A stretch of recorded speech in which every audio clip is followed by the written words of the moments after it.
Assalamualaikum warahmatullahi wabarakatuh. Semangat pagi, salam sehat untuk kita semua. Amin. Pemirsa, saat ini saya berada di tempat pembibitan salah satu tanaman hias di Cilegon. Ini sesuatu yang sangat unik untuk dibahas. Nilainya kecil, tapi ternyata wow. Untuk itu, mari kita ikuti bagaimana tentang pembibitan tanaman gelang atau tanaman krokot. Saya temui yang bersangkutan. Apa kabar, Mas Andi? Baik. Udah lama nggak ketemu nih. Ya.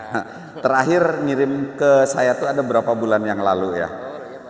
Oke, pemirsa, saat ini saya ketemu dengan Pak Pandi, salah satu petani tanaman gelang seperti ini. Ini gelang disebutnya, krokot juga.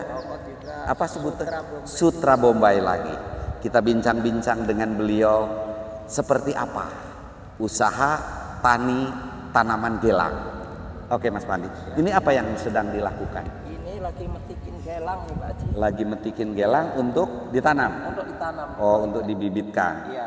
Oh, jadi ini nih untuk stok indukannya gitu ya, di bedangan seperti ini, ditanam di bedengan seperti ini. Kemudian ketika mau dibibitkan untuk ditanam di polybag tinggal dipetikin seperti ini ya. Boleh saya coba ya?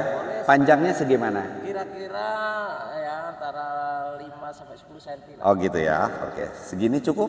Cukup. Oke. Jadi tanaman gelang ini tinggal kita dipetik. Kenapa harus diambil yang ada bunganya? Supaya lebih menarik? Ya betul. Diambil yang ada bunganya sengaja? Ya, lebih bagus. Lebih bagus ditanamnya. Jadi seperti ini sangat mudah sekali pemirsa. Tinggal kita petik seperti ini. Lalu nanti kita lihat proses penanamannya seperti apa. Nah, setelah dipetik seperti ini langsung ditanam di polybag. Polybag. Media yang digunakan apa Mas Pandi? Sekam. Murni? Murni sekam. Hanya sekam aja? Langsung ditanam di sekam gitu? Langsung disekam. Oke, kalau gitu kita praktekkan sekarang. Ya, siap. Boleh. Ada yang lagi tanam ya, karyawannya. Pemirsa, yuk kita ikuti cara menanam stek tanaman hias gelang atau krokot ini. Oke, kita ke tempat penanaman. Baik Mas Pandi, kita praktekkan untuk penanamannya ya. Pemirsa, ini kita lihat medianya adalah sekam. Kemudian ada beberapa orang yang sedang mengisi sekam ke polybag. Kita praktekkan rahasia nanam tanaman gelang. Coba Mas Pandi praktekin. Ya, ini ukuran polybag berapa? Ukuran 25. Biasanya saya lihat suka ada yang kecil-kecil itu. Ya, kurang menarik Pak Haji kalau terlalu kecil. Oh, jadi yang bagus polybag 25. Ya, sedang kalau polybag. Oke, nggak apa-apa Mas, sambil nanam aja, sambil diisi. Jadi caranya gimana? Ini caranya. Kita kasih praktek ya Pak. Ya. Kira-kira kurang lebihnya ya segini lah. Berapa pucuk kira-kira? Satu kepal gini ya? Ya, satu kepal kurang lebihnya 20. 20-an stek. Oke, setelah Karena kita bikinnya langsung biar siap jual. Oh iya. Terlalu lama. Baik. Kira-kira aja. Nah, Jadi langsung kelihatan bagus ya. nih Iya. kita kasih tanah dulu seperti Oh, pakai tanah merah. Iya. Ini tanah merahnya yang bagus ya. yang bagus tanahnya.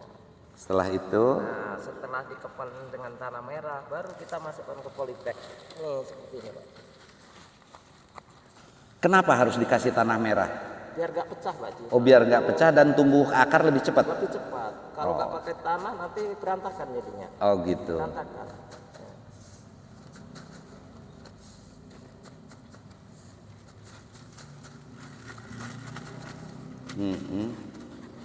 Wow. Ini Pak Haji. Ya kurang lebih. Pemirsa, sangat sederhana, hanya seperti ini. Sehari kalau full 2 orang yang mengerjakan bisa berapa polybag kira-kira? Bisa dapat 300-400 dapat Pak Haji. Per hari. Kalau fokus. Kalau fokus khusus ya, ini khusus, gitu ya. khusus nanam ini. Ya, Ini bisa tiap hari, dikirim setelah berapa hari? 1 minggu. 1 minggu udah bisa kirim. Dan dijamin udah hidup gitu, Dijamin. artinya udah keluar akar. 3-4 hari udah keluar akar. Pemirsa, sangat sederhana. Paling lama dalam 1 minggu ini udah bisa kita jual. Dan penjualan itu khusus Pak Pandi ini mengirim ke pedagang-pedagang yang ada di sekitar Cilegon sampai Serang. Itu pangkalan tanaman hias yang jualan tanaman hias dari Cilegon sampai Serang. Itu kira-kira berapa banyak? Ada 100? Kurang lebihnya 100 ada. Kurang lebih 100 pangkalan tempat penjualan tanaman hias. Rata-rata mereka membutuhkan satu kali pengiriman itu minimal berapa biasanya? Ya Pak Ji. Berapa kira-kira kebutuhan di tiap pangkalan itu satu kali ngambil dari Pak Pandi? Kalau untuk pangkalan isinya paling sedikit 50. Minimal itu Setiap paling. lapak, ada yang 100, Oh, ada jadi. yang 200. Minimalnya 50. Minimal 50. Kalau kali 100 pangkalan aja dengan 50 polybag udah cukup lumayan. Jadi setelah ditanam seperti ini langsung ditempatkan ke sini ya, tempat penyimpanan. Pemirsa, ini salah satu contoh yang sudah selesai dikerjakan. Dan setahu saya, karena beliau itu mengirim ke tempat penjualan saya juga udah beberapa tahun yang lalu sampai sekarang, beliau rutin mengirim tanaman-tanaman ini ke para pedagang dan juga untuk pertamanan. Terus, Mas Pandi, kalau untuk perawatan ada penyemprotan khusus?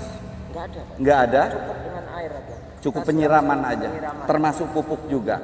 Ya, pupuk juga kalau kira-kira daunnya udah terlalu lama di polybag, kita pakainya MPK Mutiara. NPK Mutiara yang 16 dicairkan atau ditaburkan? Nah, kita cairkan dengan ini kira-kira 1 gelas Aqua? aqua untuk 5 liter air. Untuk 5 liter air baru disiramkan Kita siramkan sedikit. sedikit-sedikit saja.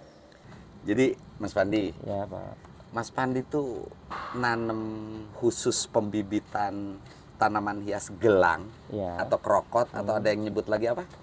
Sutra Bombay. Sutra Bombay. Udah berapa lama? Udah antara 12 tahunan Pak. Wih, lama juga ya. Iya, cukup lama. Nah, mungkin satu hal yang paling unik yang ada terfikir di saya itu, Ya. kenapa sih hanya bunga Sutra Bombay atau krokot ini yang dibibitin sendiri, ditani sendiri gitu? Awalnya pemikiran seperti itu gimana? Ya awalnya juga saya kan sebelumnya ini kerjanya di perawatan taman. Ya setelah saya tekunin ternyata nanam gelang itu ya menjanjikan. Oh gitu. Iya betul.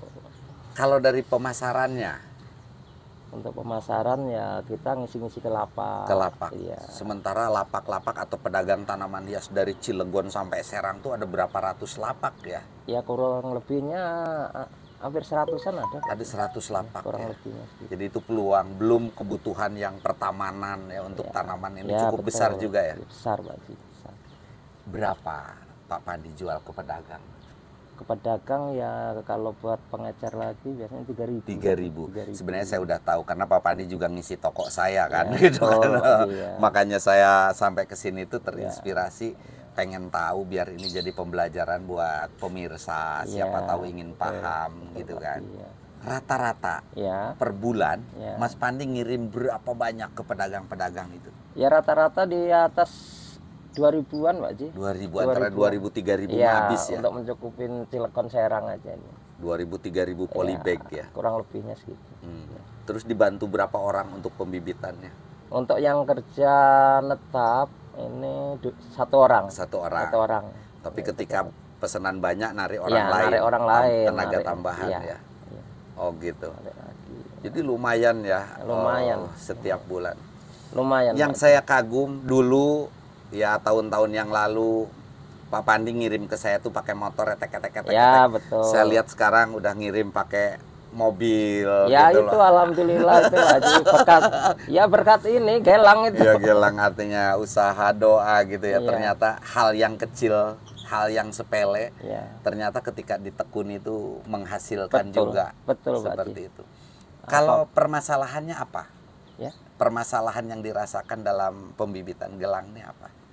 Permasalahannya apa ya? Ya istilahnya Masih lancar-lancar aja. lancar-lancar aja. Pemasaran juga masih Pemasaran aman. aman. Bahkan Ya, ini keteter.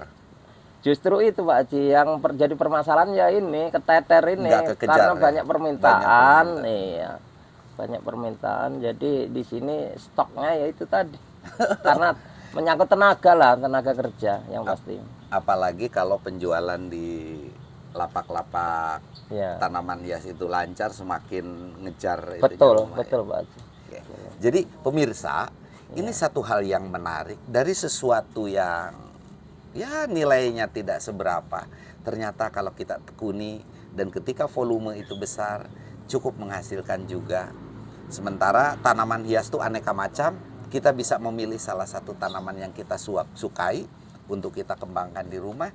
Tidak mustahil akan menjadi seperti ini dan akan menjadi sesuatu yang menghasilkan. Pemirsa, dulu beliau beberapa tahun yang lalu kalau ngirim tanaman krokot ini ke tempat penjualan saya pakai motor etek gitu kan. Ya, betul. Alhamdulillah sekarang sudah selamat Mas Padi. Amin. Udah bisa mengirim pakai mobil juga gitu. Semoga makin maju, semoga makin sukses. Insya Allah kerjasama kita pun akan berlanjut terus Mas Padi. Nah pemirsa, hal yang sederhana, hal yang sangat mudah, tapi sangat menginspirasi buat kita semua yang menyukai tanaman hias. Siapa tahu informasi ini menjadi informasi juga buat pemirsa di rumah. Terima kasih. Assalamualaikum warahmatullahi wabarakatuh.